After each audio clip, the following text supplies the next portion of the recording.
Hi everyone, Nick here. Welcome back to my channel where I help you achieve financial independence. Today we will discuss a strategy that causes heated debate amongst experienced investors. That strategy is factor investing. It is based on academic research and could boost your returns by hundreds of thousands of dollars over your life. In this video, I'm going to explain factor investing, including the pros and cons. I'll share a couple mutual funds and ETFs that offer factor investing strategies. We'll look at an example portfolio and see if factor investing boosted the returns. Finally, I'll share my thoughts and if I apply factor investing in my portfolio. Factor investing is an approach to investing where the investor starts out by smashing the like button for the YouTube algorithm. Okay, that may or may not be true, but please help me out by smashing the like button to support free financial education. Factor investing tries to isolate various types of risk and construct a portfolio that diversifies exposure to those risks. This explanation is a little complicated, so let's break it down. The returns of stocks can be attributed to different types of risks known as factors. For instance, market beta is the main risk of investing in stocks. It is a factor that explains roughly 90% of stock returns. What drives the remaining 10%? That is a subject of constantly evolving academic research. Academic research has suggested that there are over 300 factors. Although many of these are redundant, a couple of the most well-documented factors are the size and value factors. The size factor is based on the size of the company. Shocker. In many historical periods, stocks of smaller companies have produced a higher return than those of larger companies. Another factor is value. A value company is one that is generally viewed as a better deal. It's not a hot growing company that everyone is talking about like Tesla. Value companies are the boring companies that have slower growth and generally higher profitability. Examples would be Comcast, Verizon, and Chevron. Value companies have outperformed growth companies in many historical periods. Some of the other more popular factors are momentum, profitability, and investment. I'm not going to go into details on all of these individually. Factor investing is primarily rooted in academic research.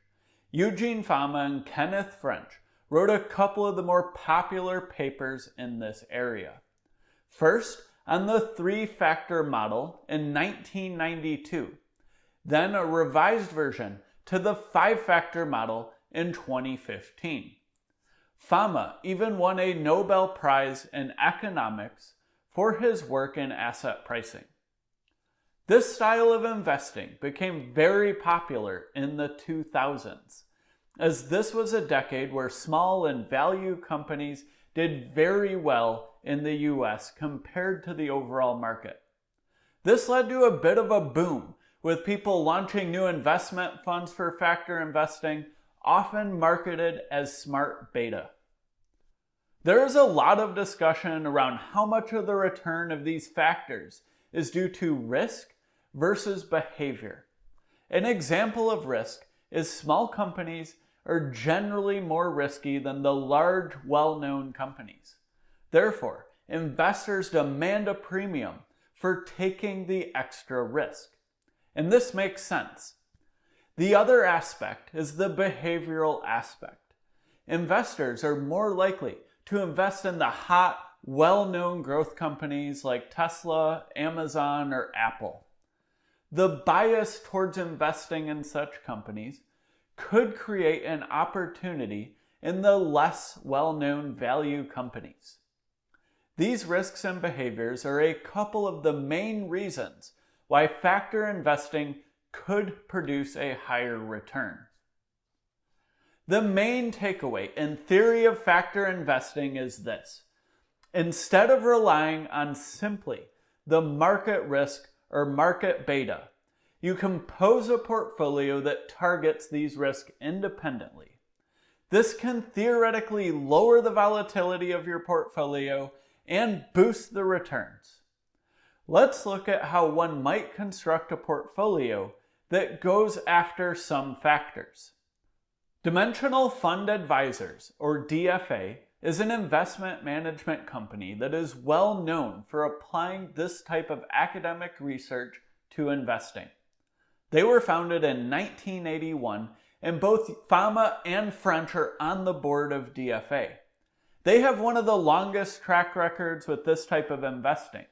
Let's backtest 2 sample portfolios in Portfolio Visualizer.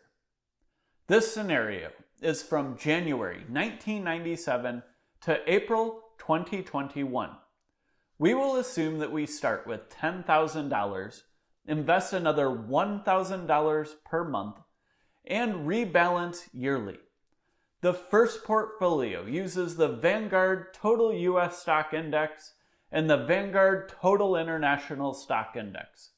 This is purely a market-weighted portfolio. We will assume an allocation of 60% US, 40% international.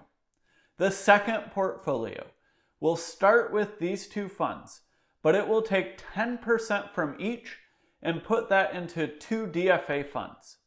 These are the DFA US Small Cap Value Index and the DFA International Small Cap Value Index. This is also known as tilting, as you start out with the market-weighted portfolio and you tilt it towards small in value. This is just one simple way to get extra exposure to these 2 factors. Let's look at the results.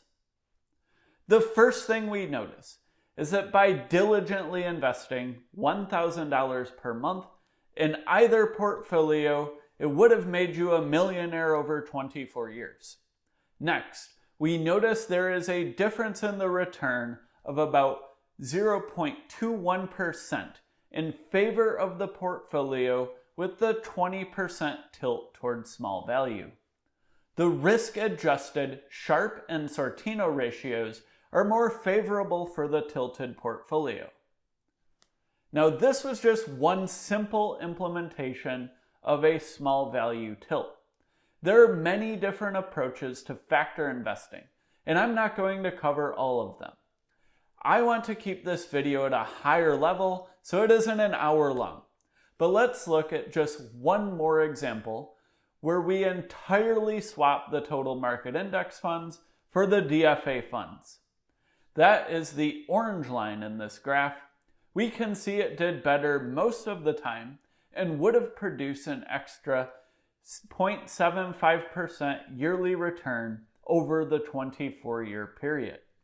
This was a difference of about $200,000 and had better Sharpe and Sortino ratios, reflecting a better risk-adjusted return. So far, so good. It looks like factor investing is based on sound research and has historically boosted returns in the sample portfolios. So what are the challenges and risks? First, theory is only good if it can be successfully implemented.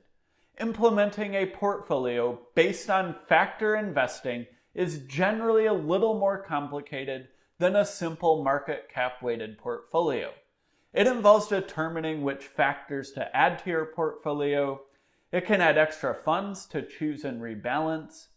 When a new factor is proposed by academic research, do you add it to your portfolio?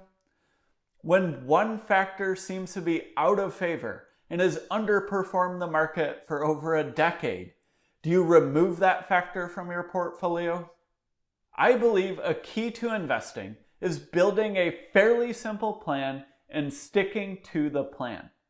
The most costly mistakes investors make is generally when they deviate from their plan and engage in market timing, tactical asset allocation, individual stock gambling, and so on. I believe a factor-based portfolio is more likely to lead to investors making such mistakes.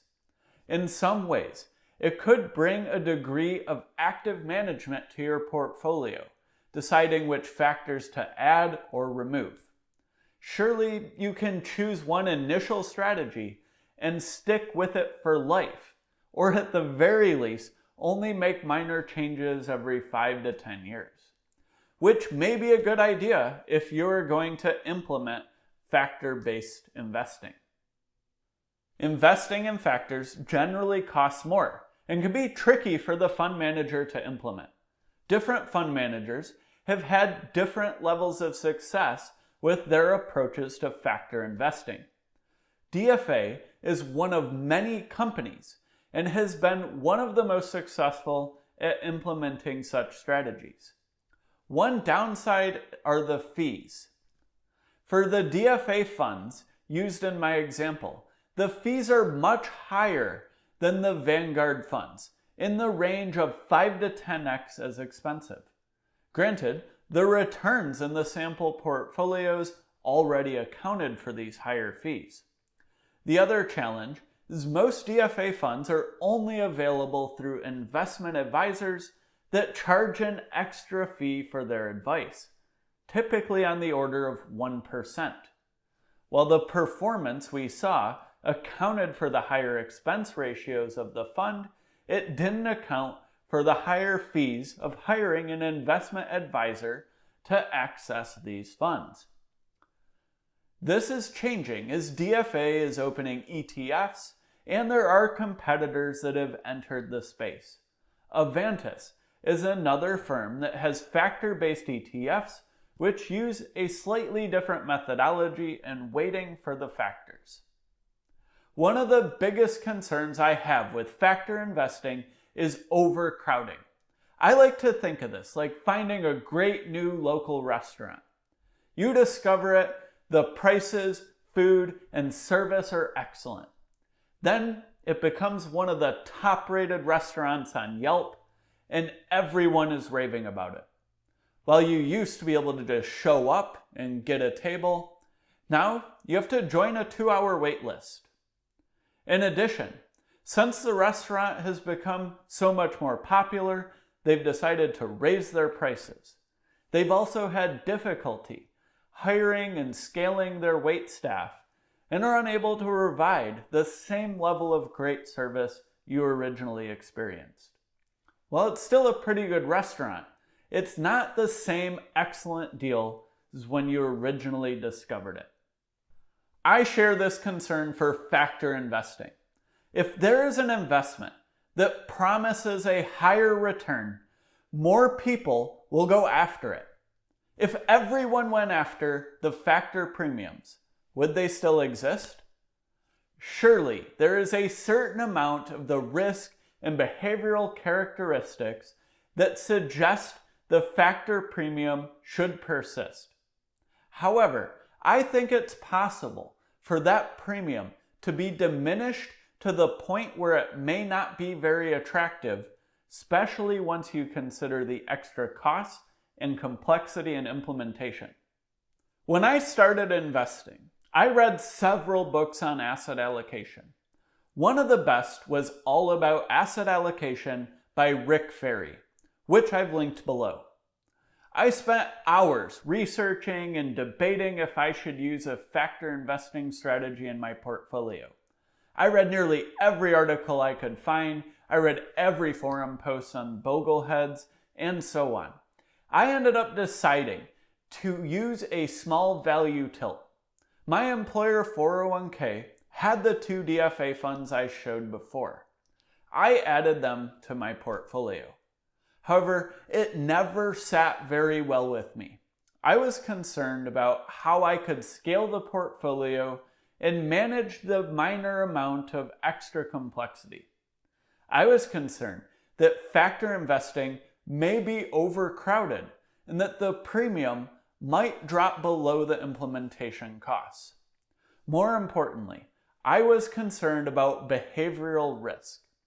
Would I stick with the strategy after seeing lower returns than the market year after year for 10 years? While this is also a consideration for adding international stocks to my portfolio, I have a much stronger conviction on the benefits of international diversification. My conviction on investing based on factors has always been much weaker. Would I really stick to it when deep down I have this concern regarding overcrowding? After a couple months of starting my portfolio, I decided to optimize for simplicity and lower the potential risk from my personal behavior. I removed the small value tilt from my portfolio. I believe that it is better to underestimate your risk tolerance than to overestimate it. Since I started investing, the market portfolio has outperformed the tilted portfolio by about 0.5% annually. While I may have been able to stay the course, I didn't want to take the risk that I wouldn't. I also didn't want the risk of overcrowding or the premium diminishing below the implementation costs. I may be leaving 0.5% on the table by doing so, but I may also be saving a couple percent from a behavioral mistake of poor market timing. It would be really bad to give up on the strategy after 10 years of underperformance just before it reverses course with a huge rally. Some people suggest that the factor premiums are more reliable than the market premium. However, the market premium still dominates stock returns. I'll end with one final point. If investors are going after factor premiums, their preference should at least be partially reflected in the market cap weighted index. This is the beauty of the market cap weighted portfolios. They aggregate the collective opinion of all investors. I'm happy to sit back and focus on other pursuits in life, letting the rest of the investors do the work for me to price stocks and evaluate factors. While they are reading research on factor investing, digging through SEC filings, and so on, I'll be hiking in the mountains here near Seattle. I enjoy this much more, and in the end, I don't think it makes that much of a difference. At some point, enough is enough, and I believe the market portfolio is enough. I'd love to hear your thoughts on factor investing in the comments down below. As always, thanks for watching. Don't forget to smash the like button if you got value, and then subscribe so you don't miss future content. Later.